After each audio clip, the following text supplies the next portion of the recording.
Funding for Elwood City Limits is provided by, me, I guess. Doesn't really cost much. And from viewers like you. Thank you. My free time. That's what funds this.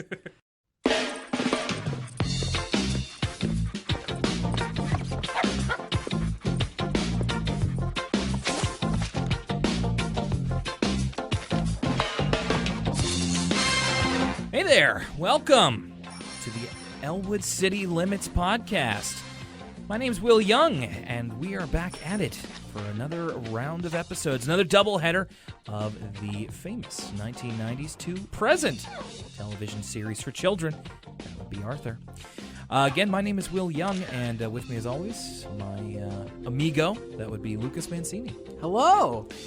So Lucas, we're here for another doubleheader. As I say, it's DW's Imaginary Friend and Arthur's Lost Library book. I just wanted to before we get into this episode, I wanted to mention last episode, I said I'd do some homework and try to see if I could pinpoint from the clues we have where Elwood City is supposed to be basically a facsimile of. That's interesting because I did a bit of homework as well, but I'll let you go first because this one has been interesting me since I edited the last episode. So the author of Arthur, his name Mark Brown. Me, Mark Brown, he grew books. up in Pennsylvania. Yes. Okay, so that's my homework done. Yes. Thanks a lot, nerd. It seems like, well, I use Wikipedia as well, and it seems like probably is Pittsburgh, because the town Mark Brown grew up in seems a little bit smaller than what Elwood City would be. So I assume the closest big town would be Pittsburgh, Pennsylvania. Sure.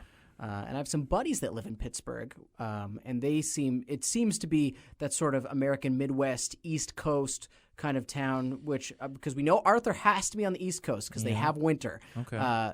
So it seems I was there recently. They did have a very cold winter. It seems like a good approximation as any. That's not a bad idea, actually. I think that you might be onto something there. Elwood City, Pennsylvania, I could see that happening, except no regional accents. But it's true. It's a creative decision, so I like that. It's very interesting. Do you have any idea where Elwood City may be in the continental United States? Well, then you should give us an email. The email, elwoodcitypodcast@gmail.com. By the way, thank you very much for listening wherever you may be listening on.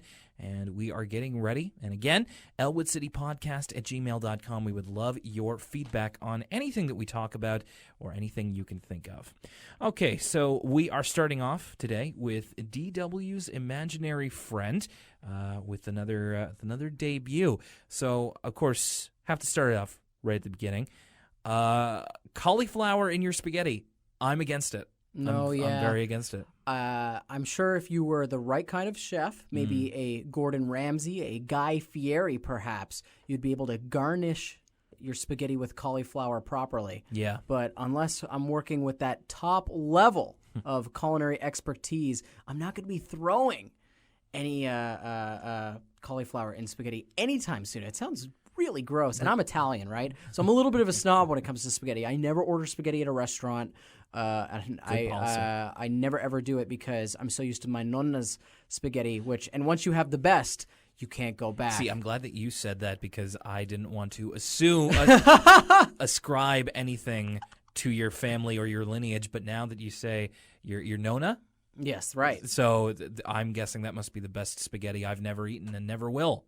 Well, maybe. Who knows? Maybe probably makes my Polish mother taste like a pile of puke. Oh, I'm sure your Polish mother could make some great. She makes some great meatballs. Meatballs. Okay, I don't know what a Polish delicacy is besides their weird energy drinks. Pierogies, son. Pierogies, cabbage rolls. Pierogies and Mike Tyson Black, whatever that. It's that Polish energy drink, Mike Tyson Black. That's the two Polish delicacies. Oh, okay. All right. I'm only vaguely aware of that, but my goodness, Poland, what are you doing? All right, so we start off with a comedy of errors, and no, I'm not talking about the cauliflower and the spaghetti. It's the family Reed sitting down for their spaghetti dinner, and then DW is talking to her imaginary friend Nadine. So just to be clear, this episode. Because I'll have to correct myself over and over again if I don't clear this up right away. It's Nadine, as in N, right? Or is it Nadine? It's Nadine, Nadine. Okay. So it's Nadine, and, Arthur's dad comes into the kitchen. She says, "Dad, you're on her tail." And then they all just go, whoa. The whole Jenga tower comes toppling down, and then we get a little bit more of that magic realism we talked about in the last episode, where DW throws her spaghetti bowl, it arcs, and it stops right over Arthur's head as he begins his monologue about DW's position as a little sister. It's not quite, but it's close to the classic cold open of "How did I end up here?" So you're saying that this is as close as the opening to Fight Club as Arthur's going to get. I wouldn't quite say that. Nadine's got a gun in Arthur's mouth. How did I end up here? But there's this great shot of first during this whole whoa that Arthur drum fill is playing that jazz drum.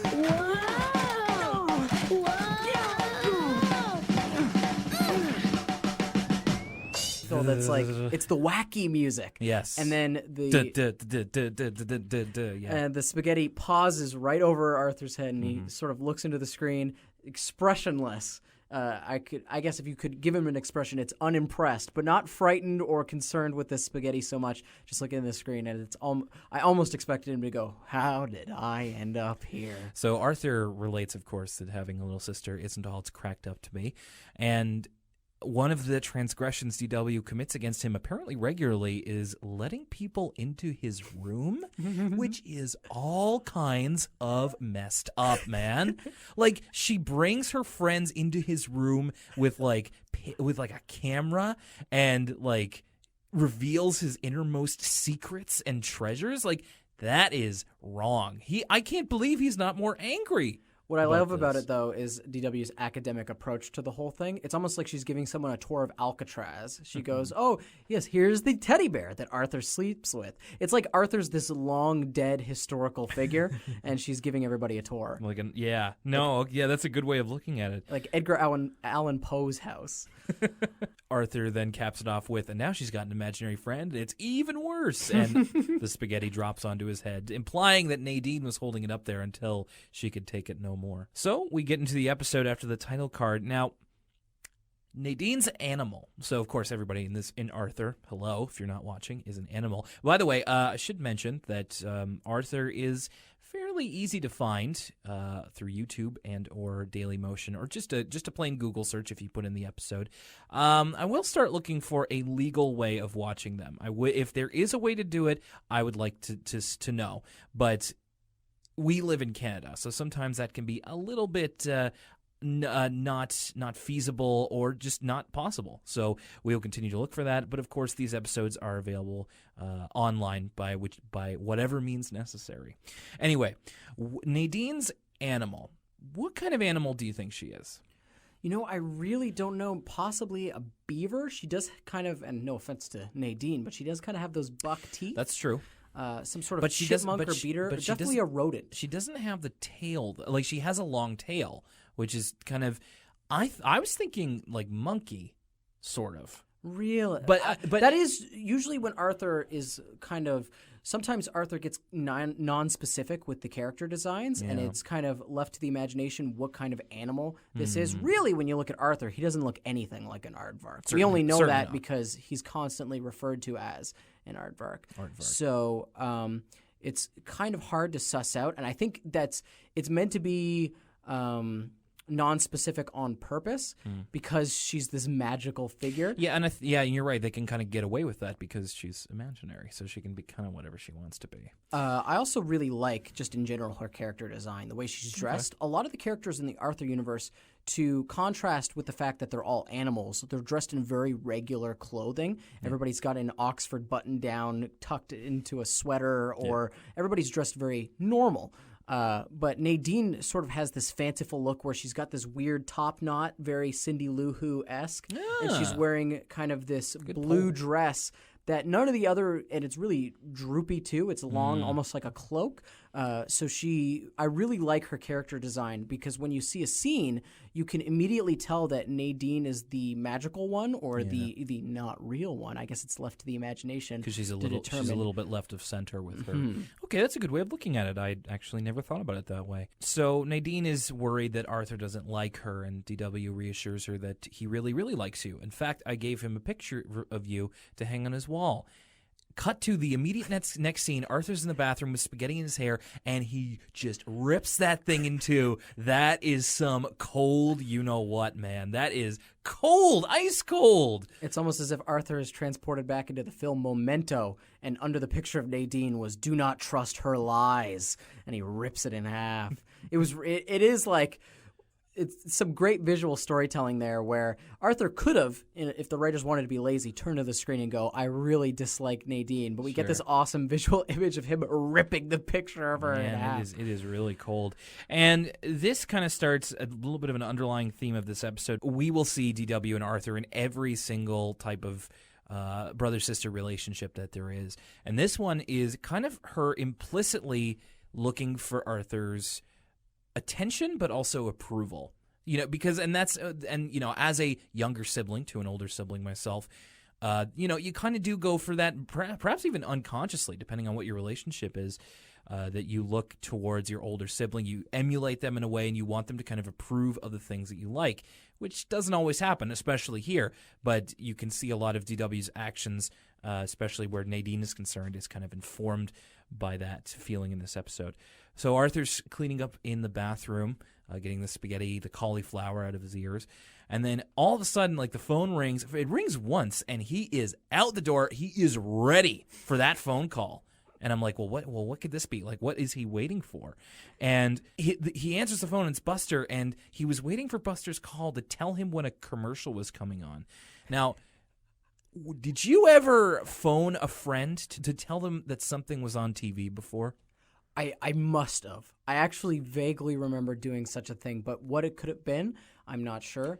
It must have been something like something was coming. The only situation where this would make sense would be if something was coming to town, like, I don't know, the Wiggles Live or wrestling, or I think like Monster Jam or something would be the closest thing, or a movie that I wanted to see. Have you been to Monster Jam? I have been to Monster Jam. Gravedigger himself was there. No way. Yeah, you missed out on Bigfoot when he was That's here. true. No Bigfoot. That was before my time. But I did get to see, in my personal opinion, the greatest of all time, Gravedigger. Wow. Unless you count the NWO Hulk Hogan monster truck, which is also the Giants monster truck. Back on track, though, I think that's the only time that makes sense, especially pre-internet.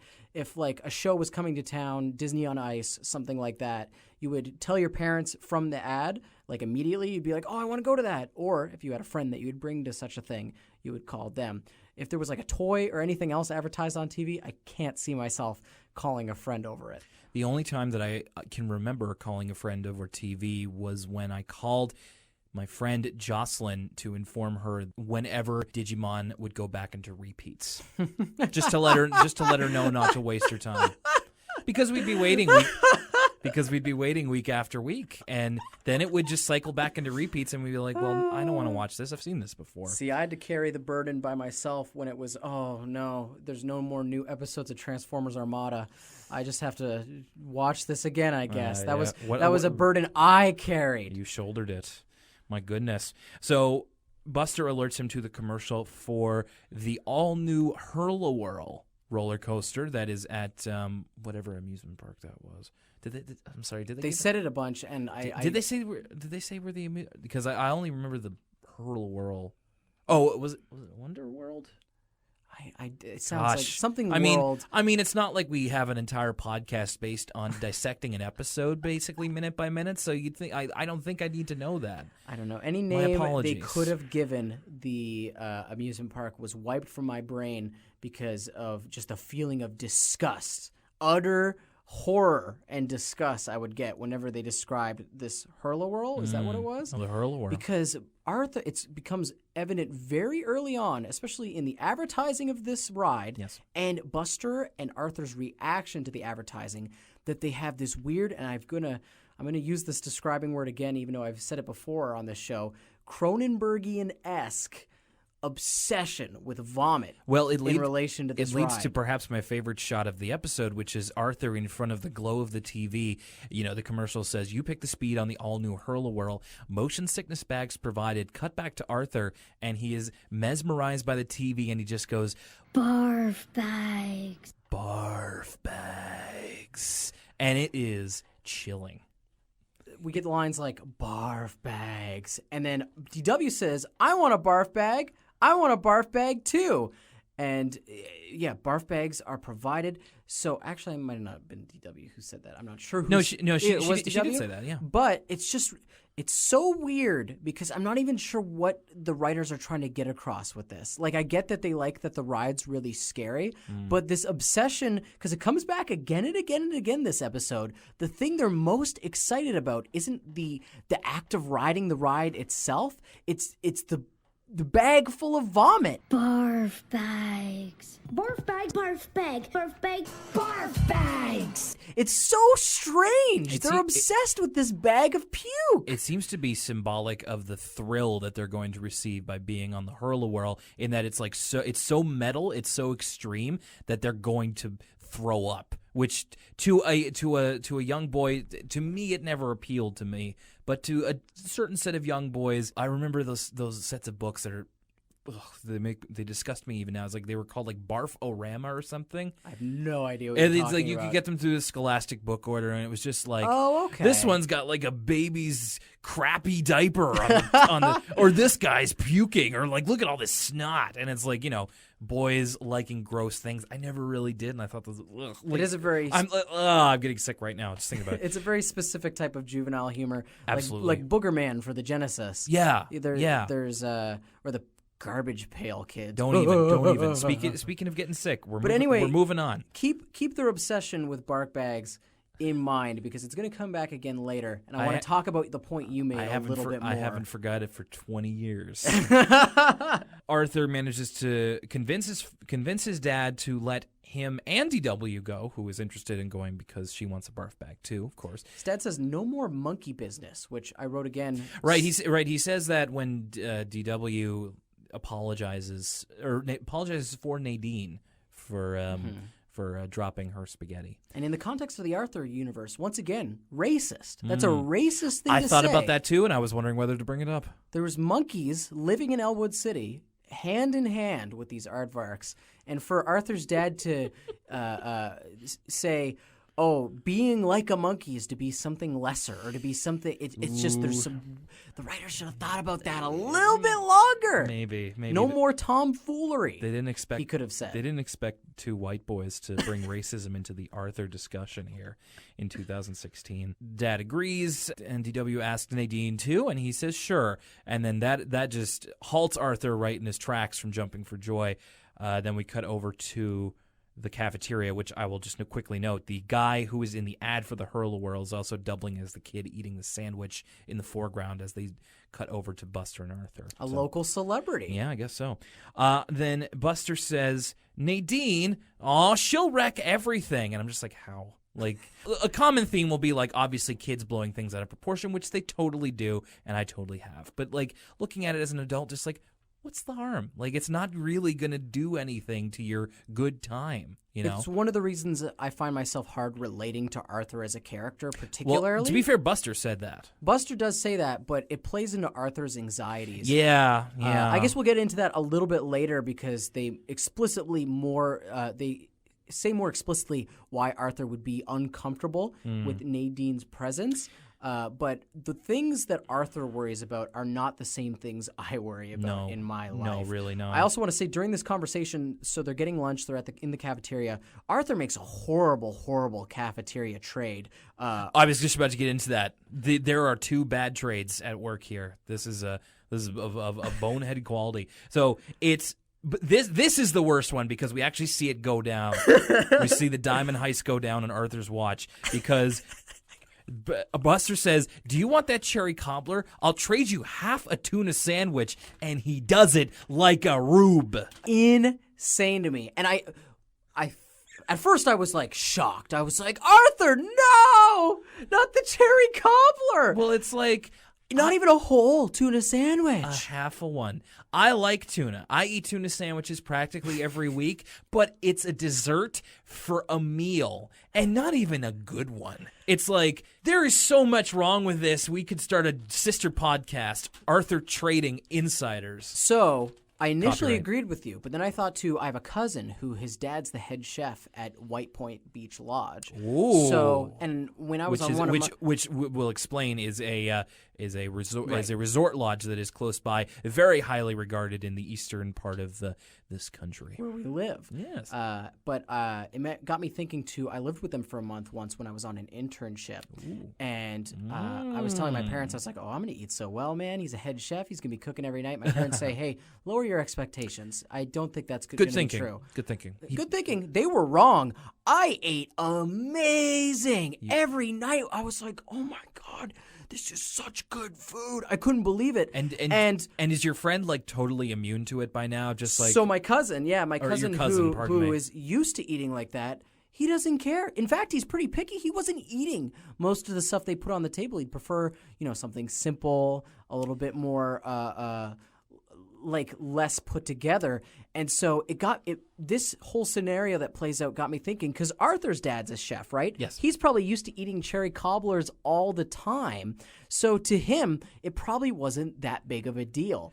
Well, and isn't that the ultimate punishment for somebody who makes their living in the culinary arts is to have a picky eater as their kid? A picky eater who doesn't appreciate what they have. Because later in the series we get an episode that's literally called DW the Picky Eater, and Arthur's dad must just be like crying himself to sleep of this. They don't appreciate what I do.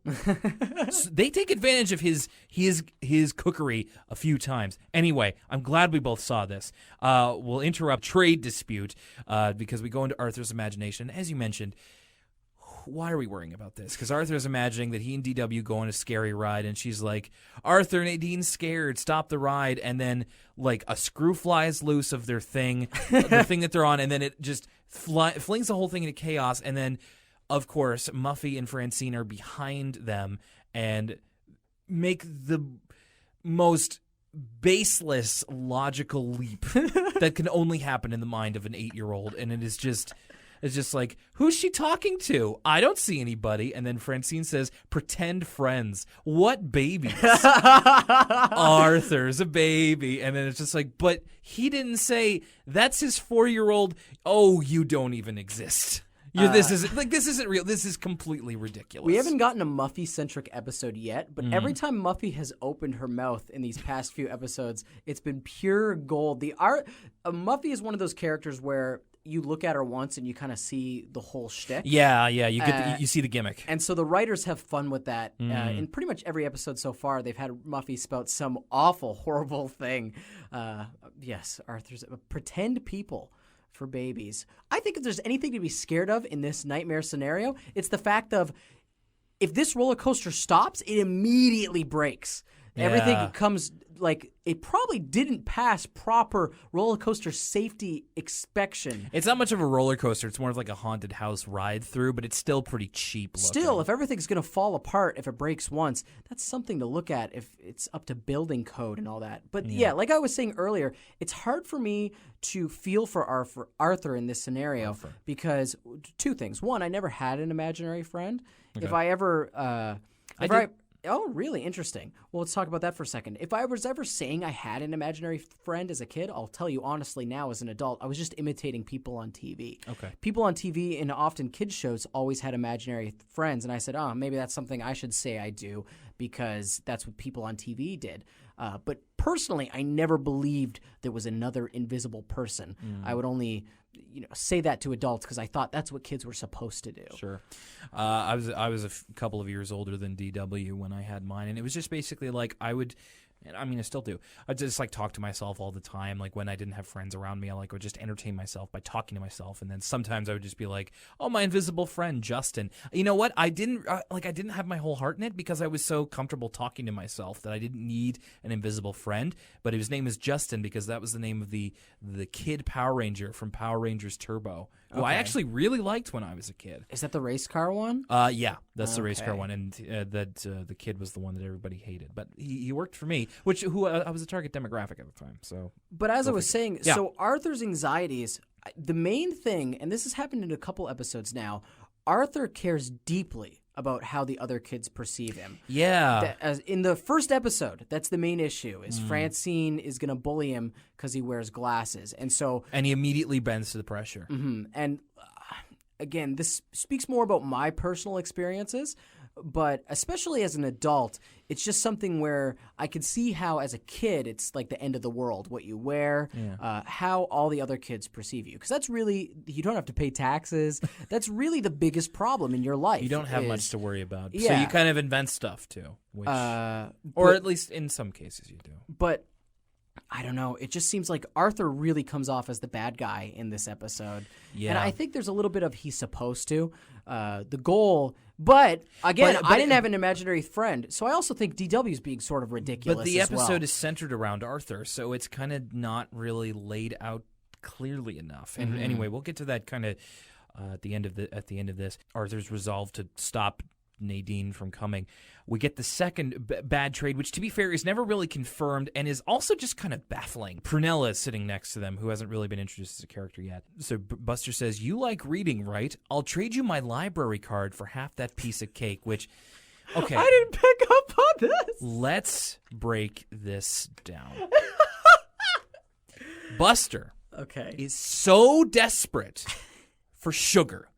Any sugar he can find. He doesn't say the piece of cake. He wants half the piece of cake for a library card, which I remind you, Lucas, library cards are free, and Buster needs them to borrow books, which he will do in the next episode. For a half a slice of cake, also, his library card has his name on it, and Prunella can't use it because she presumably has her own library card. It's not like if you have two, you can get double the books or something. Even if she didn't have her library card, she still wouldn't be able to use Buster's because it's a piece of his identification. Right. It makes me wonder how desperate Buster could conceivably get. Like, how long do we leave Buster without food before he starts to chew off his own arm? You know what I mean? Because if he's willing to trade a library card for half a piece of cake, Yeah. when is he gonna, rat out Arthur to the teachers over something? Like, I feel Well, like to be fair, Arthur got him first. Check our last episode, Buster's Dino Dilemma. if you have food, you can really control Buster in some terrible ways. If you want Buster to take out a hit on somebody, it's like, hey, Buster, I got this gift card to the Golden Corral. I need you to do some dirt for me. Buster, I feel like, would be convinced in a second. He's like, all right, I'm in. It shows a distinct lack of respect for himself. And which kind of leads into my next point, which is, so they determined that in order to get DW to not go, they have to put her through the ringer of Schoolyard tests. They have to test her mettle if she can survive on the Hurla World, which, of course, with the intention that she will sink under the pressure. So the first thing they do is they get her in one of those carousels on the playground, and so she has her little aviator cap and goggles on. She's ready to go. She wants to do this, and so they start spinning her around, and they're running as fast as they can in a circle. Arthur's like, I think it's working, and then Buster just keels over because he can't take it. Buster is soft, man. I talked about this in the last episode. Buster is soft. He's cracking under the pressure. We're talking about Arthur cracking under societal pressure. Buster can't handle quarter of a G-force. He can't handle. Man, I mean, Buster, we have get me all established mad. his stomach was very full at that point. Very full. And whose fault is that? It's true. It's true. I'm not saying your point isn't valid. Buster, this really is He the did- Buster he- bed Buster He made. did have a cafeteria tray full of desserts, but I don't think that the correlation was really made clear enough of just this is happening to Buster because he's full. No, it just looks like it happened to him because he's an idiot. I think it's a little bit of column A, a little bit of column B there. So the next thing is that DW has to go down the slide 100 times, and she's like, it's like I did it 60, so now I only have 40 left, which is like, oh, so DW can count to 100, but she can't read. Okay. She also knows some pretty big words for someone who can't read. Yeah. DW kind of does whatever she Going down the slide 100 times, I think far less difficult than the previous task. You know what I mean? Yeah. Anybody will get motion sick if you go on one of those things long enough and they're spinning you around. I've done the thing where I've done that and I get motion sick really easily, so I almost vomited. But going down the slide ain't no thing. It's just more tedious than whether anything it's else. 100 times or 1,000 times. Yeah, it's really easy. In fact, the longer you do it, I guess this is their whole mentality, is the less difficult it gets. You're like, oh, I'm down the slide again. Whee! But like, not much of a test. Of course, Buster is still reeling from 10 minutes ago. And then the final one is DW hanging upside down, which, she's not getting sick or anything, but then she just knows that Buster's mother worries. So, of course, him being the softy, he runs off home. So DW did, in fairness, passed all of the tests to go on the Hurley World. The Twirly Whirl, she calls it at first. Arthur corrects her and says it's the Hurla World, DW. And she's like, I can and I am going on the Hurley Whirl. And it's just like, obviously struggling with it a little bit. DW says, hope there's Paschetti tonight because, ain't that cute. Nadine's hungry. And which immediately made me think of The Simpsons. I don't like the idea of Nadine getting 2 spaghetti dinners in 2 nights. Arthur is defeated momentarily and is kind of convening with Buster to see what they can do. Buster says, there's only one thing left. You've got to pretend to be sick. And then Arthur gets a brain blast. He's like, that's it. And then, of course, Buster's like, everybody will think you're scared of the Hurl World. And he says, not me. So, of course, this leads into Arthur trying to convince. This episode is full of bad decisions. And it upsets me. Because this is another bad decision. On par with trying to trade your library card as currency for dessert. It's that Arthur wants to convince his little sister that her imaginary friend is sick. The imaginary friend that he doesn't believe in and that only she can see and can make up all the rules for. So what did you think was going to happen? Yeah, it's very much like the giant spaghetti monster argument of once you make the logical leap that something is unexplainable, you can continue to come up with arguments to explain it because it's already unexplainable. Yeah. I'm not doing a good job of making my point clear, but it's like you could always say, oh, how do you know there's not a teapot circling the sun? You know what I mean? Yeah. Because it's very hard to disprove that because Arthur already doesn't believe in the, let's say, for this example, teapot. Well, and the thing is that the plan doesn't work because she never believes him because he immediately goes over. She's outside. She's parked in a lawn chair just waiting to go to the Hurl World. And he says, does Nadine look funny to you? And kind of looks over her right shoulder, and she says, that's a chair. Nadine's over there spinning. That's true. So she's already got the upper hand, and Arthur is just doubling down on this nonsense. Now, the show plays with this with the Nadine character a lot more later on. This is, of course, her introduction, but I wanted to ask you this right now. Yep. Do you think the implication is, by the writers, on purpose, made unclear if Nadine is actually real or not? That's where magical realism will continue to come into the plot because it will always be ambiguous as to whether Nadine exists or not. There's evidence to both. It's like DW says, there seems to be very specific rules for the way Nadine operates. Yeah. Whenever she's on camera, she disappears before the other characters enter into the room, right. And only DW can see her. So the rules are so clear and stringent for an imaginary friend. Usually when there's a child's imaginary friend, it can kind of do everything under the sun because it could do whatever the kid's imagination allows it. But just the simple fact of DW was like, that's not where Nadine is. She's over here. It lets me believe Nadine's probably real. You could make the case either way. Well, I don't know what I believe. You're Nadine agnostic. I am. I'm open to the possibility of Nadine existing. Let's just say it that way. So Arthur convinces DW that Nadine has chickenpox and that she needs to stay home, and DW should stay home with her. But of course, DW goes inside and immediately says, nice try. And they go anyway. But then we invent this problem when they get there that Nadine was left back home by accident. And then that's where Arthur kind of erroneously admits, which is kind of weird now that I think about it, because DW doesn't want to go in without Nadine, and they have to drive back for her, which as a parent would drive me nuts. Yeah, Arthur's dad's patience in this scene is really commendable. He is very patient, and at times he can be a little too patient with DW, which we can get into later in the series, not here. Arthur says, of course, rationally, we can't go back now. We're already here.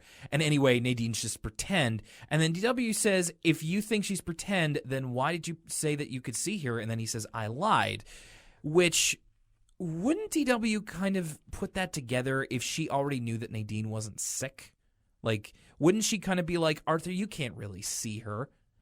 So it's kind of going back. It seems to be going back and forth a little bit of just like, it doesn't feel consistent to me. Yeah, that's true. I didn't even put that together, much like DW. But you got a point there. I don't know. I don't really know what DW expects. It doesn't feel like they laid out the rules, which in one sense is like, you don't have to lay out the rules. It's an imaginary friend, but she's also kind of inserted into the show in non-imaginary ways, so that you kind of have to have rules, which maybe they weren't prepared to do. I don't know. Her dad comes up with the idea to just open the trunk and say, oh, hey, Nadine's here. And then, of course, problem solved. Great line from Arthur. Oh, aren't we lucky? Real dripping with sarcasm. I want to believe that was like the 80th time the voice actor had to deliver that line. And this isn't a knock on it or anything, but it really has that feel of like that actor was feeling that emotion of, oh, aren't we lucky? Well, I think it's just a credit to Michael Yarmish as the voice of Arthur. Very, very good. So, of course, Buster and Arthur get their tickets, and they're ready to ride in the Hurla World. And I'm going to say this straight up. I don't like roller coasters or any, like, this isn't really a roller coaster, but it's like a roller coaster-ish thing. I don't like them. You could not pay me to ride the Hurla World. The closest thing was, like, this, do you know what I mean when I say the spider? Is that like a tilt? No. Okay, I know what a spider is, yes. Yeah, so I did that a couple of years ago at a local exhibition, and I thought I was going to die. I thought I was going to fall out and die. I thought that was the end of me. My girlfriend loves them. I hate them. So you have this whatever it is, this amusement that has, what is it? Whirl, I know this. Whirl, twirl, blend, whip, and liquefy. That's right. No way. Nuh-uh. There's 5 speeds on this earth. Whirl, twirl, blend, whip, and liquefy. And I'm not sure what's happening. Like, is this all a front to turn them into people smoothies? Is that what's going on? Yeah, liquefy. Because these aren't those are words. Those are settings on your blender. Yeah, these aren't words I would use to describe speed per se. What is to say that blend is stronger than whirl or twirl? Well, liquefy is obviously the worst. If you're liquefying something, you're moving it very fast. When we get like whirl, twirl, and whip are kind of like movements. I understand because they're kind of, it's like it looks like a giant spider kind of in that. There's pods on kind of the end of its arms, and it can kind of move you in all kinds of ways, as we see. And then blend and liquefy also like just aren't measurements of speed or like movement. So it doesn't really. You're right. It's kind of odd, violent and grotesque. It is. And of course, they finally get their BARF bags, which are kind of gross looking. What's great about this is the ride operator, who also has Mr. Ratburn's voice. He goes, here's your motion sickness bags, which the boys immediately correct him. BARF bags! And it's just so weird to me, this obsession with the act of vomiting. I get it. They're looking for this thrill, but for some reason it makes me very uncomfortable that they're focusing on the vomiting aspect. When they get off the ride, okay, first of all, I want to go into this. Yep. The ride's got settings. Have you ever been on an amusement park ride in your life where you were able to change the speed or the furiosity? If I would never get on, or I would immediately get off. It just seems strange and dangerous. Very unpredictable. Exactly. What if one person's on liquefy and the other person's on another setting on whirl, and they're moving on different speeds and different planes and rotations, and they bang into each other? It all seems very suspect. And so when they get off the ride, they're all excited, and there's implied puking. Obviously, in a children's cartoon, they don't animate Buster and Arthur puking. Thank goodness. But it's very obvious. Their BARF bags are full. Their BARF bags are full, and they're kind of green. Like they look uncomfortable. They're making weird noises. And Buster says, I'm going to take this home. No, he says I wish I could take this home, but I think my mom would freak. Then he gives it a kiss before he puts it in the garbage. So this is what I was talking about earlier, where you're talking about they're associating the act of barfing with the thrill of the ride. Yes. But I think it goes deeper, because why would Buster want to take the barf bag home if the thrill is the thing he was excited on? It's just such a weird memento. Buster has a weird kind of collector vibe to him. I don't want to call it kleptomania necessarily because that implies like stealing. But like with the fossil in the last episode, like he seems, and like later on he has the kind of collection of stuff that he takes back from his time with his dad, and he seems to be interested in collecting things, and he's kind of the one that is probably the most interested in like the gross side of things. So like to keep a bag of his own barf in this bag. That's just so gross, though. Could you imagine? Let's paint a picture for a second. What if Buster didn't have the common sense to put the bag of barf in the garbage bag, and he brought it home with him? It's the summertime. We established in the previous episode, let's pretend these are in chronological order for a moment. We just had a heat wave. You know what I mean? That barf would be stewing in his room in nothing but a paper bag. So anyway, this whole thing is disgusting. And to note, and listeners, I apologize if this I'm going to try to keep it as basic as possible. I'm just going to be talking about barf for a second. Fast forward 30 seconds if you really don't want to hear this. When you throw up, generally, it's like it can be all kinds of consistencies. They got enough to fill the bag. A paper bag. It's as thick as curry in there. It's true. The only time Sorry. I've been motion sick before. I get car sick very easily. Okay. But it's usually, again, okay, listeners, it's been 30 seconds, but just there's so much of this episode. If you watch this episode, it's not just us being obsessed with vomit here. They zoom in. There's hard zooms on the barf bags. Like, they really dwell on this a lot. And the barf bag is a picture of someone about to vomit. It's a bunny, with turning green and face. vomiting. Yeah. And the word barf bag is said multiple times in this episode. We just got to touch on this, and then I'll get it out of my system. I'll never talk about it again, I promise. Vomit it out of your system. But, exactly. But when I've gotten motion sick, it's usually one and done. The only time in my life I've puked as much as Arthur and Buster is like alcohol-induced sickness, where it's just liquid vomit. Oh, totally. They could barely lift Or like- those or- barf or like bags. a They're so full. Or like a stomach bug, and then eventually there's no food left. And the way it's animated is you could tell, like, the bottom of the bag, but the barf is starting to, like, condensation through the bottom because it's a paper bag. So you can see it's darker at the bottom. It's kind of starting to seep through. All of this, so bizarre. Just such this weird obsession with body fluids. And it almost extends to the writers. I understand now what you're saying, where you were saying, like, oh, it's kind of the joke, 8-year-old boys are disgusting and putrid, and they think boogers are hilarious. But it's just so weird to me that the writers they could have talked about this whole episode about how excited the boys were that they were going to be scared, that we're going to be thrilled by this ride. But for some reason, they decided to really hone in on this whole body fluid thing. And I think it boils down to, it's probably just the writers thought it was funny. They thought the word barf bag is funny, which it is. Like underpants. Exactly. Underpants, hilarious. And especially the way the voice actors deliver the lines, barf bags. They're into it. That is pretty funny, but it's just so much lip service and visual gags are given to this barf bag thing. Something about it was deeply disturbing. Add it to the list of my neuroses. The barf bags and Arthur, definitely an addition. And car sickness. All right, that's it for barf. Because after that, we get off the Hurla World, and Arthur has no more tickets for it. He only has green tickets for baby rides. He says, like the merry-go-round. So DW catches up with them, and she's got a monkey that's as big as her that she's won from one of the games. So good for, I'm guessing, her parents, but good for whoever. I mean, that's a big win right there. So Francine wants to go on the Hurla World, but Arthur doesn't have any tickets, and DW wants to tell him something, but Arthur is frantic to get away because he assumes that DW will, armbar her way onto the Hurla World, and he doesn't want to. So he's just trying to really get Francine away and go on the merry-go-round, even though she explicitly says she doesn't want to.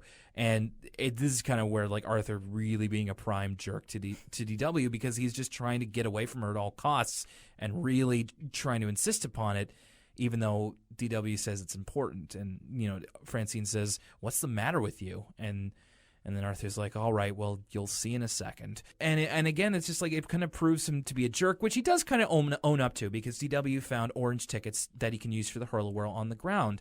DW said we should use them, but then Nadine said give them to Arthur, which, of course, is basically as good as DW saying right. it. If you make the assumption And as far as this episode's concerned, not looking at episodes after this, it's pretty much implied in this particular episode that Nadine's a work of DW's imagination purely. And so you can make the illogical assumption that by DW saying Nadine wanted to give Arthur those tickets, DW wanted to give Arthur those tickets. And Nadine really wants to be his friend. Arthur kind of realizes the error of his ways. He offers for DW to go in the Hurla World, and DW kind of backs off, but for the sake of Nadine, who thinks she might get scared. So Arthur and Francine will use the tickets to go in the Hurla World, and he promises DW that when they get off, he'll go on any ride that she wants, which ends up being the end of the episode, which is Arthur on the bumper cars being sandwiched between bumper cars repeatedly with DW and Nadine in one of them. So Arthur kind of gets his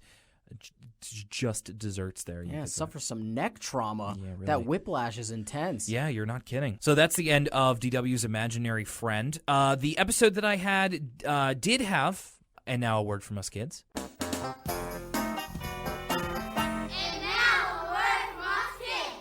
Yeah, absolutely. I'm so excited that we have a word from us kids this time. Oh, so you we did both see that? watched it. Yeah, Great, I watched great. it too. It's the first time since our first episode I've seen the words from us kids. And never have I felt dumber from a piece of children's programming. I guess it did its job. I learned something from this words from us kids. But I'll let you get into it, and I'll tell you why. Never felt dumber. Okay. So this one is basically asking the kids if they like to make up their own imaginary friend and use a type of poem to basically like give. So a syncan? I think they said syncane. Syncane. That's how what they it pronounced is. A syncane.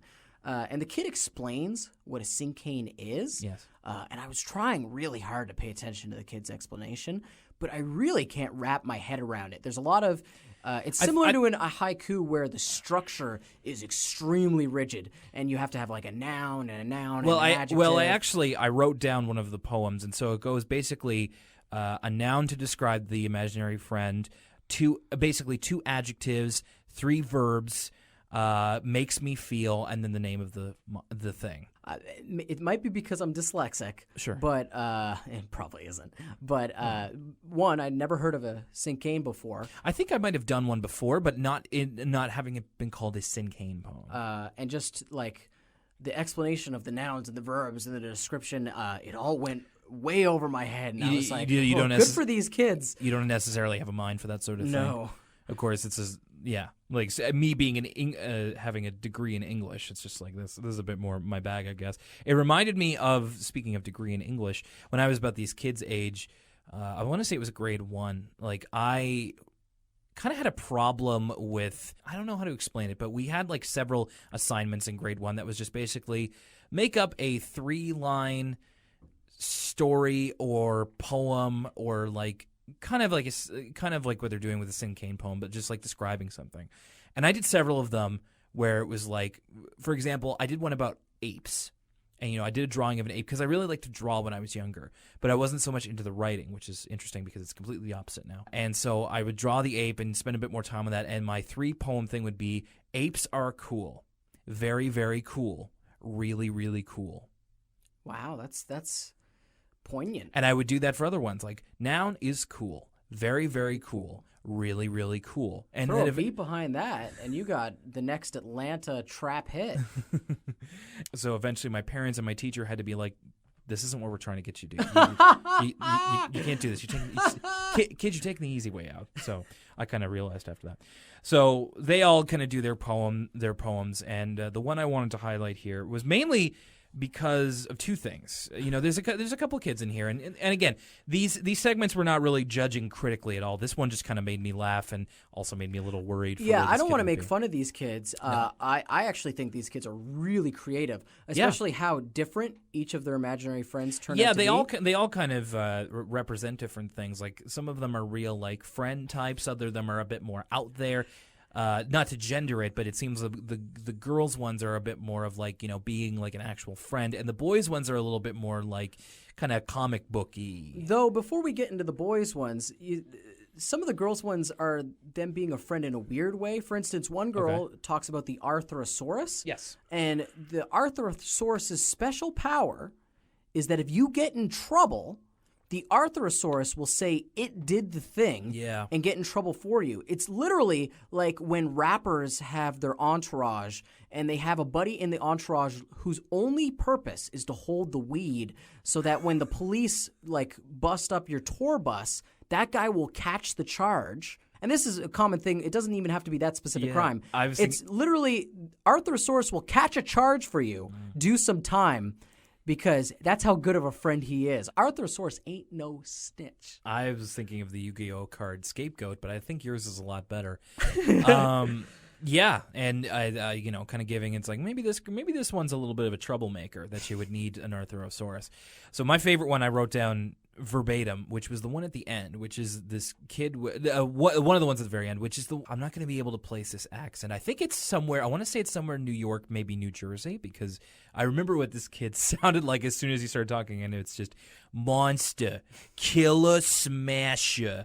Helps, wrestles, slices, makes me feel slimy, and it's just like it takes a hard turn because, of course, like this isn't necessarily an indicator of anything, but it's just like, man, this kid like really went the complete other way of having a friend of just like when he gets like again like monster, killer, smasher, and I'm like, whoa, this kid is in the like he's a mafia kid. I also think though it's the editors are portraying him that way because if you put different music under they put spooky music. Not only spooky music, it's the kind of music that reminds me of when you're watching those stupid YouTube conspiracy videos, and it's like, who put the bombs in Building 7? And they always have that weird bassy... It was Monster, Killer, Smasher. They always put those weird bassy like songs behind it where it's like these licensed-free, just generally uneasy music where it's this bassy like, it's just the Freemasons. Kind of like just an ambient sort of tone.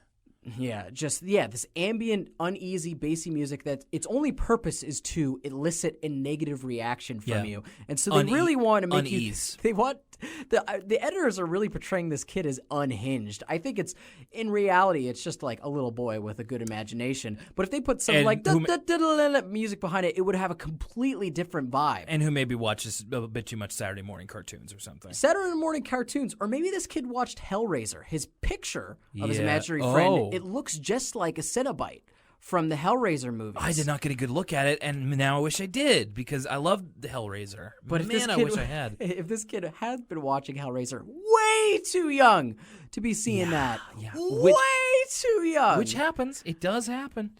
So your typical, and now word from us kids to bring us into our second episode, Arthur's Lost Library Book. And now back to Arthur. So of course, Arthur is the type of show that is very much, if it could be accused of any kind of agenda, it's definitely promoting literacy, which is great. You definitely want to do that, especially in children's programming. So the beginning of this episode is kind of propaganda for your local library, in that Arthur's like, the library's got everything. It's where you can listen to music, there's story time for kids, and like books on everything, which is absolutely true. The library's a great place. I endorse libraries of every kind.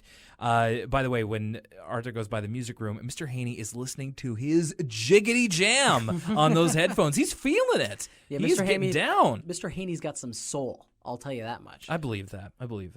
This whole theme of this episode, this opening where Arthur's kind of singing the praises of the library. It's very near and dear to my heart. My mom's a librarian, and so I've heard this from Arthur, and I've also heard this from home about how great of a place libraries are. Please, don't cut public funding to libraries. I'm going to take a stance right here. Use this podcast as my soapbox, as it were. Please, libraries are important. I'm going to second you on that. Libraries are very important. They're a great space, not just for kids, but absolutely for kids. I loved to go to the library when I was young. I went to the library a lot when I was in high school. It's how I continued my love of comic books, and that's like DVDs, CDs, books of every kind. They have video games now. Yeah. It's crazy. The new library in the kind of main city of our province now has video games. Like, I see kids there and they're playing Minecraft, and like I roll a little tear, and like, this is what it was always meant to be. It's great. Like, I love libraries. I can talk about them all day. Arthur kind of goes by a couple of his friends who are reading specific books, like Francine, she's reading up on sports scores to know how much better I am than everybody else. Yeah, it's really dry reading because it seems like she's reading like I think it's not even sports scores. She said she's reading a sports rule book. She's reading a sports rule book. That's it, because she should be reading a score book if she wants to know how much better she is. Well, she probably wouldn't even be published in that, right? Because it's professional sports. No, it's the 1996 equivalent of a Twitter vanity search. It's very strange. And if you've ever, I don't know if you've ever tried to learn a new sport by reading the Wikipedia page. I know I have. Sure, me too, actually. It's extremely Austra- dry reading. Australian rules football? Couldn't tell you. Or even if you were trying to brush up on what does icing mean. Yeah. It turns out, unless it's your buddy explaining it to you, the textbook definition of icing, very hard to sit through without falling asleep. Absolutely. The whole crux of the episode is that Arthur loves it at the library because, of course, his name is Arthur Reed. He loves books. It's a big part of his character that comes to the forefront here, which I think is better than his more negative aspects. Like in the last episode, there was a time he thought he might never be let into the library again. So the story is that Arthur is he's devouring books, which is awesome to see for a kid's character. It reminds me of how I was when I was little because I loved Arthur so much and I loved reading. So I would go and read as many books as I could. I understood the thrill in Arthur's voice when he goes up with a stack of books that's above his head. So she says, "You're one under the limit," and Arthur just says, "You mean I can take one more?" Which is so cool. She says the new "Scare Your Pants Off" is in, which is in a nice little frame. And it's called The Mysterious Hand. And should mention also that this episode is kind of framed by a narrative which is accompanied by spooky music, and it has the mysterious hand kind of directing the action in chapters, like a book. And it's also got a spooky voice, too. Chapter 1. Yeah, Chapter 1. Arthur goes to the library. It's the same way that I do my Bane voice, except I don't try and do Bane voice. I just cut my hand around my mouth like this. Chapter 1. They expect one of us in the wreckage. Anyway, do not get me started. I could do that forever. I really like, and I can't speak to what other kids shows run in 1996, but I think so far in rewatching all these episodes, my favorite thing about Arthur has been how much they're willing to play with the episode format. It's never been just basic A plot, B plot. Yeah. At least in every episode so far, they've played with linearity. They've played with who the narrator is. Mm-hmm. Is it an episode told in third person or is it an episode told in first person? Mm-hmm. And then this episode has a completely different format as well. It's got these chapter screens and this ominous, untrustworthy narrator. The mysterious hand. The mysterious hand itself is narrating this episode. And I just think it's so cool. I can't think of many other kids shows. It's much more popular in kids shows now, especially ones with large ensemble casts. Ones that aren't afraid to kind of break narrative linearity or structure. But in 1996, I have to think this was something, at least with the shows I was watching at the time, very unique. It was definitely more colorful than, say, your Mattel Mars Bar Chocobot Energy Hour or whatever the heck was Or even on. when I would watch Pokemon. Pokemon's got, we have an inciting incident. Okay, we have the rising action, and by the end of the episode, everything's going to be A-OK. Halfway through, it's who's that Pokemon. At the end of the episode, it's the Poke Rap. We're out of here. But with Arthur, they play with the structure so much. And keep you on your toes. Yeah, I really like that about this show, and it really keeps each episode feeling unique, which is my favorite part. Scare Your Pants Off is basically their analog for Goosebumps, which in the mid-90s was huge with the book series and the TV show. I watched the TV show a lot. I was a big fan of the TV show. I've never read a Goosebumps book back to front to back. It would always just kind of never do it for me. So I think I read a couple of the Choose Your Own Adventure ones. Yeah, those ones are a bit easier. But not to say that Goosebumps weren't easy. It's just kind of like I just kind of lost interest in the way it was written. With many things of the 90s, like Arthur, there's been a certain resurgence around Goosebumps lately where I have friends who they're so into this remember the 90s whole shtick that they've tried to collect the entire run of the Goosebumps books. That's a fool's game, right? They there. have a certain... No judgment, but but talk about scary music. The Goosebumps theme, oh my goodness. that billboard came to life and that dog had such scary eyes. Yeah, that was a real hide under the covers part as a kid.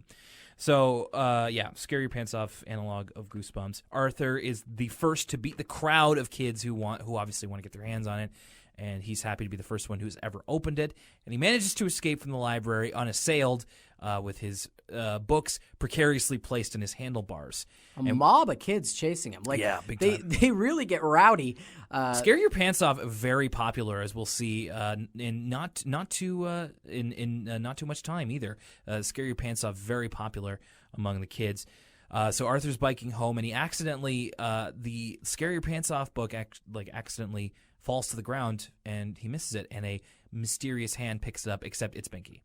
It's Binky. It's just Binky. Like, I'm gonna get into this later, but for right now, it's Binky. Like, you see the sleeve, and these kids never change their clothes, so it's Binky. It's just Binky. I'm going to see, this is another point where I'm going to embarrass myself. Maybe I just wasn't paying as close attention, but I had no idea who the hand was. My initial guess, and this is, again, I'm really digging a hole for myself here. I was like, is that DW's hand?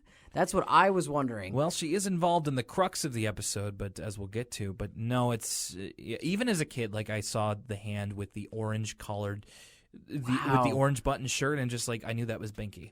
I think this, but that may be the point, as we'll get to later. So Arthur goes, he has the books for 2 weeks, and he's kind of he's the type of reader that will like read something in one place and then leave the book there. Like, he leaves one book in the washing machine, he leaves another one in the treehouse.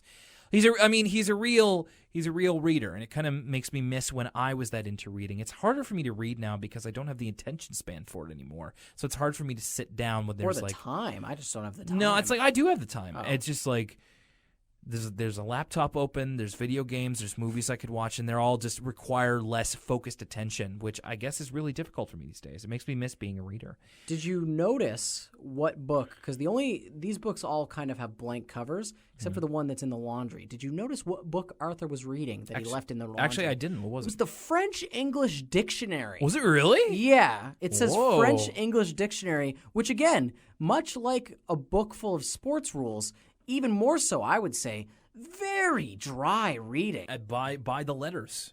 By the letters reading. That's he just reads anything and everything. He is much like how Buster will eat anything and everything. Arthur will read it. There you go. So Buster inquires if the mysterious hand was any good, but Arthur says he hasn't read it, and he'll start it immediately. But he can't find it, and seems to be having trouble locating it. Arthur's dad, he goes to his dad because he's really distraught. He can't find the book anywhere. Mm-hmm. And Arthur's dad's in his kitchen, and he says, well, I saw you bring all your stack of library books in. You didn't have the mysterious hand with you. Arthur's dad, a perceptive guy. Very observant. So at this point, Arthur can only assume that the book was either misplaced or stolen before he ever got it back to his house. And so he says, I have to tell Buster, and another appearance of Pal with his red collar this time. So this is after that trying period. And he says, wait, I can't tell Buster. He's a suspect. Everybody's a suspect. And a great reaction shot from Pal just goes, whoa. Like one of the stock Pal noises. So he decides to go to the person he know who wouldn't read that book or any book, who is Binky, who we've established before is the person who took the book. But we'll get to that. And to which he absolutely accepts Arthur's claim that he would never read a book, as Arthur says he doesn't even read the words in comic strips, to which Binky rebuts, if they were any good, they'd be on TV. I mean, he's got a point. In 2016, he has a point. 1996, not so much. 20 years later, he's absolutely right, because you take a look at a lot of movies and TV shows are based on literary whatever. So he's not wrong in that, well, he kind of is, but he's also got more of a point now than he ever had. So Arthur says they have to narrow down the suspects. So this is the beginning of chapter 3. And unlike the previous 2 chapters of this story, it's got a cool little Dragnet logo that spins around. Private Eye. And from this point on, this episode becomes another mystery episode. Mm-hmm. It's very similar to when Arthur and Buster were trying to tail Mr. Ratburn. I get the feeling that this show's writers were big fans of kind of noir or hard-boiled mystery cliches because they employ them a lot, and they'll drop them in Arthur episodes, not even basing whole episodes on them, but they use that imagery and that kind of storytelling quite a bit. Well, I was going to say that the point I have here is that this episode, as you say, it goes against type because it has all of the trappings of a detective procedural. It's basically Law and Order for kids because it follows a lot of the same beats. Like, not to obviously getting into spoilers for the episode if you've not watched it, but, you get kind of the red herring of, Binky set up as the last person it could be. You talk to all the suspects. Each of them looks more suspicious one after the other, but none of them are it. A guy working on machinery going, I don't got time to talk to you. I'll talk to you later. Yeah. That whole Law and Order by the book, sure, color by numbers kind of writing. It's more the detective part of Law and Order. And then, of course, it ends up being the last person that Arthur thought it could be. Anyway, I want to get into a point about the whole thing of the ending of this a bit later. But yeah, it is kind of like a detective procedural for kids. So especially when they're looking over suspects, I love the little details here where they're in the diner. I think it's the Sugar Bowl, correct? Yeah, it is Sugar Bowl. They're in the Sugar Bowl. Arthur's got his sleeves rolled up. Yeah. It's a great image. Yeah, it's like he's been working on it for a long time. And He's been burning cigarettes at both ends. Yeah, exactly. Like he's been on the case, nose to the grindstone. Mm-hmm. And I think it's implied, I don't think these kids drink coffee, so I bet they have hot chocolates in front of them. But I love the image. It's probably milkshakes. It was like warm in a mug. Oh, okay. Anyway, that's neither here nor there. Sure. They're sitting in this diner. Arthur's got his sleeves rolled up, and they got the suspects, a lineup, basically, all these drawings of the final three people who it could conceivably which be. is the first time we get the full name of Sue Ellen Armstrong.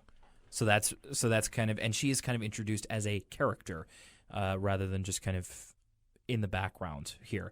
So it's Muffy, Francine, and Sue Ellen, and everybody that Binky talked to ran away very suspicious. So Arthur decides to interrogate, as it were, Sue Ellen. They're in art class, and he paints a portrait of the mysterious hand. She says, that looks like the mysterious hand. I just finished reading it, and produces it, and Arthur goes, I should have known it was you. And they struggle for it a little bit before Sue Ellen admits that she had to buy the book because Arthur had the library's only copy. That proves fruitless, and they continue on through their investigation. We see the difference between Arthur's interrogation style and Binky's interrogation style, where he's basically backed George into a corner, and he says to George, I know you have it. Where is it? He's very angry, and he's intimidating him. Intimidation. It's very good cop, bad cop, except just the bad cop. Yep. And eventually Arthur distracts Binky. George runs away, and he says, Binky, you have to tell them what you're looking for. And he goes, if they have it, they'll know. Which, again, Binky's got a point. He does. If they are guilty, they'll fess up. It's true. So he's kind of halfway there in a sense. Buster appears, and he's not happy that Arthur thinks that he took the mysterious hand because he says that you probably lost it, which is a common thing of people who are accused that Arthur accuses because they just think that he was careless and lost it because obviously none of them have it. And Arthur says that didn't happen either, and then Buster, of course, leaps to the logical point that maybe giant mutant mole people took it. Buster's asides are always so fun. Again, it's like Muffy. Whenever the writers get an opportunity to put a little fun Buster line and imagery in there, they will. And the giant mutant mole people didn't disappoint. Yeah, I questioned kind of the necessity of putting in that 5-second gag of panning down to them and them saying, I don't have it, you got it? Nope. And it's like, well, that was 5 seconds. Also, Buster, he makes kind of the logical leak. It's Occam's razor style. Oh, Arthur, you probably lost it. That is the most likely logical explanation. And to be fair, he did. Like, it's not that somebody took it. It's that Arthur lost it, and then somebody happened to make off with it. But it also says something about Buster when he thinks about it for a second longer and then goes, or it could be this incredible thing. Yes. So then we get into kind of the end game of the episode, which is this intense dream, this intense nightmare that Arthur is put through because of this anxiety about losing the book. Chapter 4, it's lost. Okay, you lost it. Yeah, face it. And Arthur is stuck in a nightmare which begins with him in his house, which has huge, like everything is comically large, and he opens the window and there are spirits saying, we know you're in there. And I'm like, okay, what kind of dream are we in here? Like, it's it doesn't it's actually pretty effectively creepy, and because the rest of it has to do with like I don't know why there were ghosts looking for him because the rest of it has to do with like the actual police. So Arthur is hidden up in his house. The police are outside of his house with helicopters, squad cars, everything. And they say, throw out the book gently, son, and no one will get hurt. And I absolutely love this. You can't escape the long arm of the law. Arthur's kind of boarded up against the door and trying to hold it closed. And then he runs away. Door bursts open, and a literal never-ending arm just comes out and grabs him. And I remember as a kid thinking this was kind of clever because, like, I understood what you meant by long arm of the law. And it's just like, it's literally a long arm that belongs to the law. And I was like, that's kind of funny. Like, that's kind of clever. Kids who may not know that turn of phrase. I joke about Arthur warning us about the authoritarian nightmare that is 2016. But, I mean, looking back on it, it's kind of crazy now.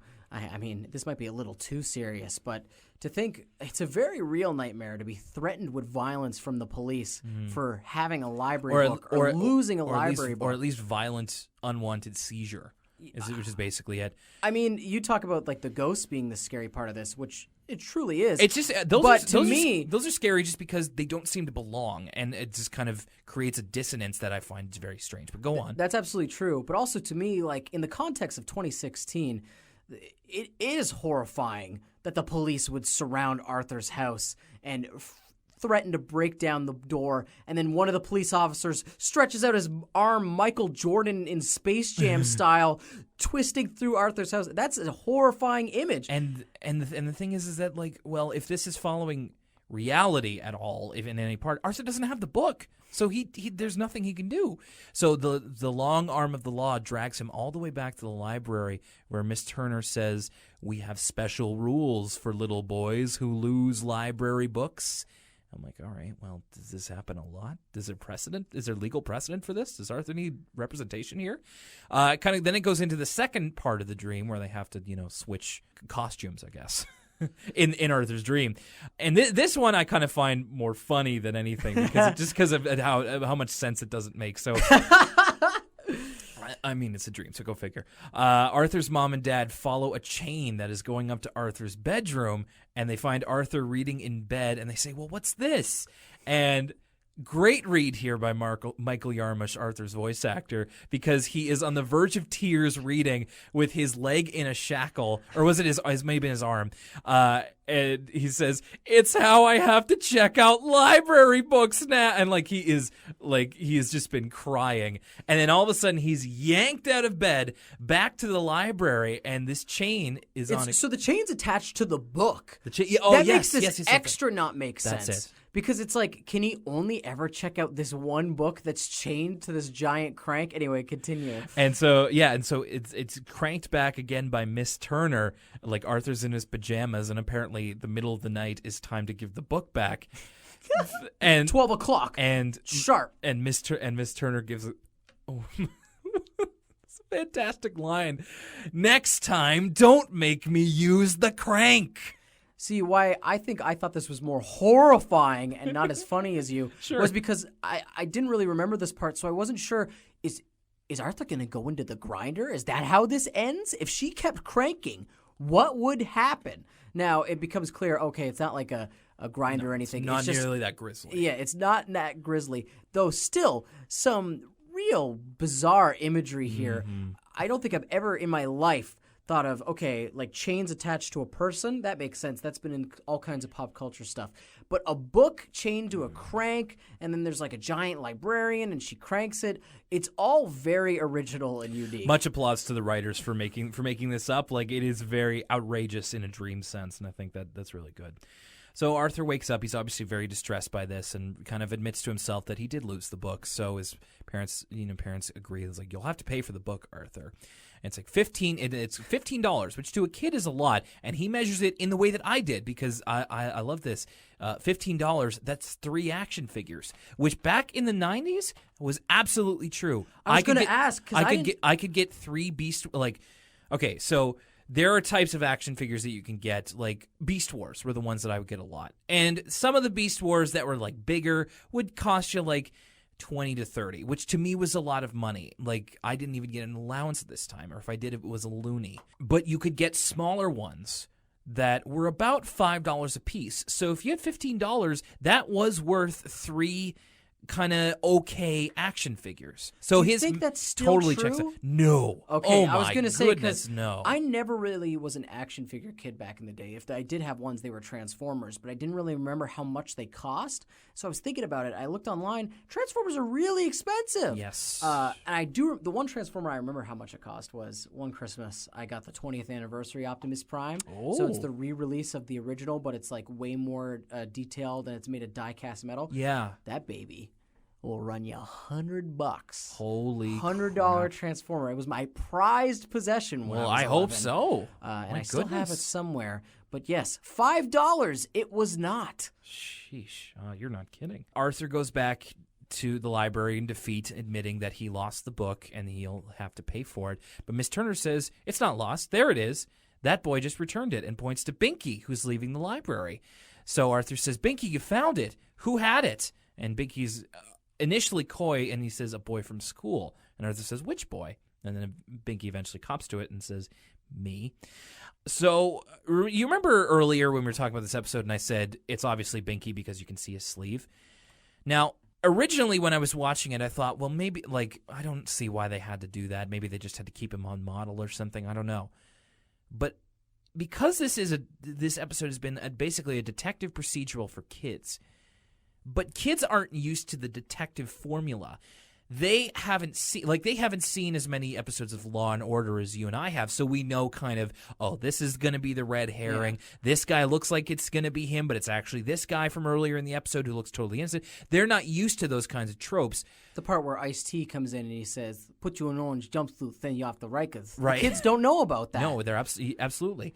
So maybe them showing Binky's hand along with his shirt was their way of keeping the kids ahead of the characters, so that when the result came in of, yeah, it was Binky, then they'd be like, I knew that, which is what you say when it's just like, I knew that guy killed that guy in Law & Order, so they could be like, yeah, so they could get the same level of satisfaction without knowing the tropes. So maybe they were actually, like, the writers were totally writing for their audience. Maybe this was a lot smarter than I gave it credit for. I think you totally 110% have a valid point. I think that's actually probably the mentality of the writers, but it also is kind of funny because I missed it completely. I had no idea who it was, and so I kind of played the role of the audience is supposed to play here if they don't know it's Binky, where I was like trying to put it together in my own head. I was like, where did this book go? Because I had vaguely remembered this episode, but I did not remember who was the person who took the book. So I didn't put it together. I think by the very end, once they were like interviewing people and it wasn't any of the people that they interviewed, I was like, oh, you know what? Basic storytelling, like it's got to be the person that it would be less likely to be. Yeah. That would be Binky. So I did put it together eventually with my adult brain, but I didn't pick up on the clues they had left for the kids. So, I mean, hey, if you've ever written for Arthur, email us, elwoodcitylimits@gmail.com. Let us know if that's how you intended that story. Why are you so obsessed with BARF? Binky just tells his side of the story, which is relatively simple. It's just Arthur dropped the book, he picked it up, and then Binky actually started getting into reading that book, which he's not really want to do. He's not much of a reader. And he adequately surmises, just like, I figured it wasn't yours because you'd never leave a library book on the ground. Then Arthur, is kind of like, well, why didn't you say anything? And then Binky says, I didn't want you to laugh at me. And then Arthur said, I would never laugh at you. Binky says, you just did, which is true. When Binky initially admitted to taking the book, Arthur laughed and said, very funny, because it's the last thing that he would ever think was the idea of Binky reading a book was so laughable to Arthur that he literally laughed out loud. Which is, again, kind of Arthur being a jerk, but also in more of a general way. Like, I feel like that would be a trap that a lot of people would fall into. So, as I kind of did watching this episode. Sure. Given his kind of character, because Binky feels he has a reputation to uphold, so he don't spread around that I'm reading books or else. So he wants to keep his tough guy image that he doesn't read or anything like that. Binky in this episode is so great.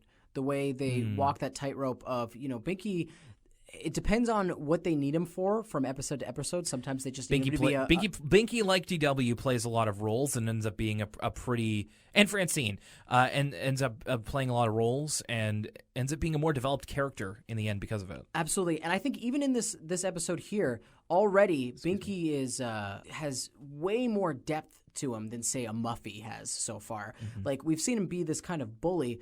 And we've also seen the implication is that Binky's kind of less intelligent than the other kids. Less book smart would be the nice way of putting it. He's certainly street smart, I think. The thing about Binky is, like, his arc is really interesting in this episode because Binky sort of is in the right the whole time, but he also learns something in that he actually kind of does like reading. And then you realize maybe it's less so that Binky's unintelligent and that's why he doesn't read, but it's more so Binky kind of puts on this tough guy image and he's playing a character, so to speak, to all the other kids. And I just think it's all really interesting because we're talking about a guy who doesn't actually have a lot of screen time in this episode, and they use what they have so much to flesh out Binky and make him more than just a bully. Which his newfound love of reading appears as a character trait later that he constantly has to kind of hide to keep up that tough guy exterior. So then finally Arthur asks, since I didn't really read that book, can I check it out again? And, of course, he's left to the mile-long waiting lists, which having to wait for the newest season of True Blood on DVD at the library and being like 110th in line, I know all about long waiting lists. My girlfriend just started watching True Blood.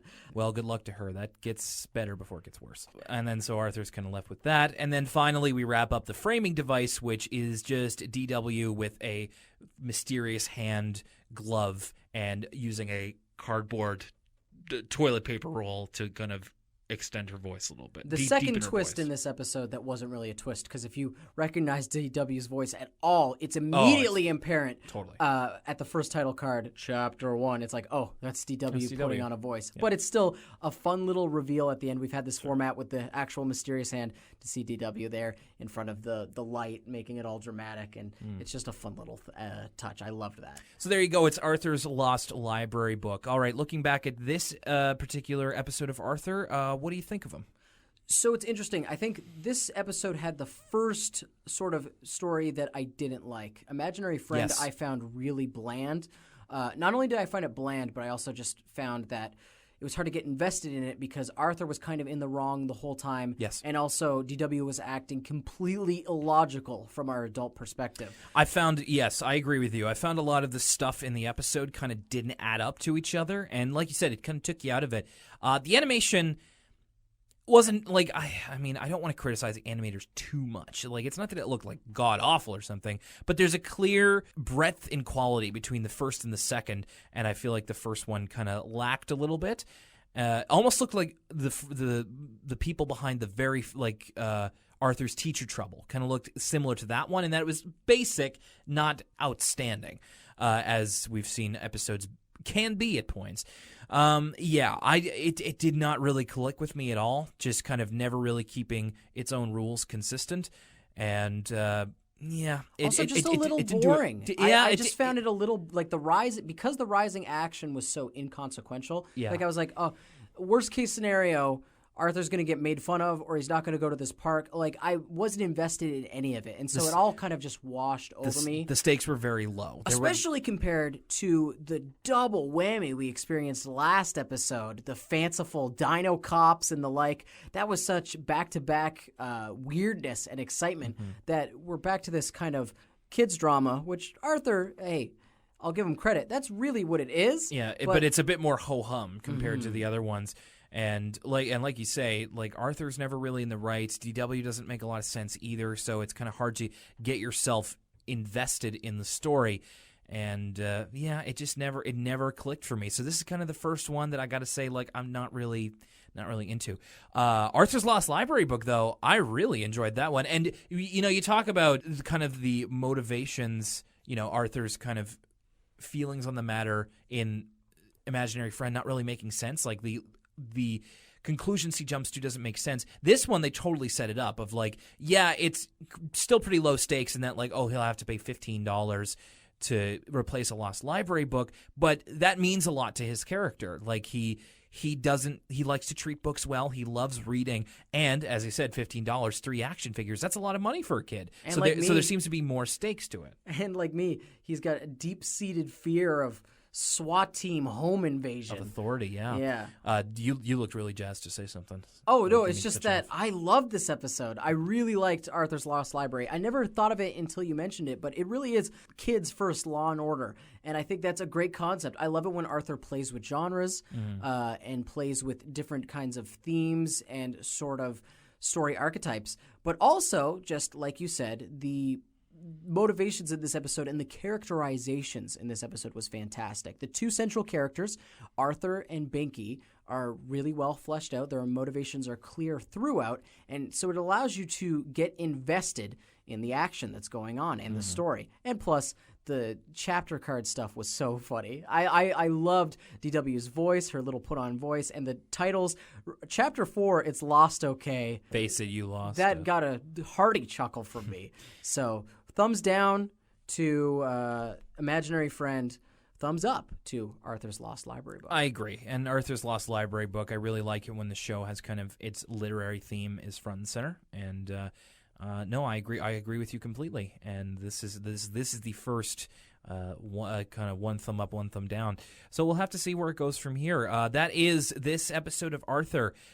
For this episode of the podcast. Thank you very much for listening. I would love to hear your thoughts on any Arthur episode that we review, so please send them in. Again, the podcast email is elwoodcitylimits@gmail.com. We would love to hear from you, and keep that feedback coming. I hope you're enjoying this journey through Arthur as much as I do. I need to start getting the name of the next episode we're going to do so we can kind of prime that. So unfortunately, I don't remember what the next one's going to be, but we will be watching it, and we will be coming at you next time. So Lucas, any final thoughts before we say goodbye? Next time, don't make me use the crank.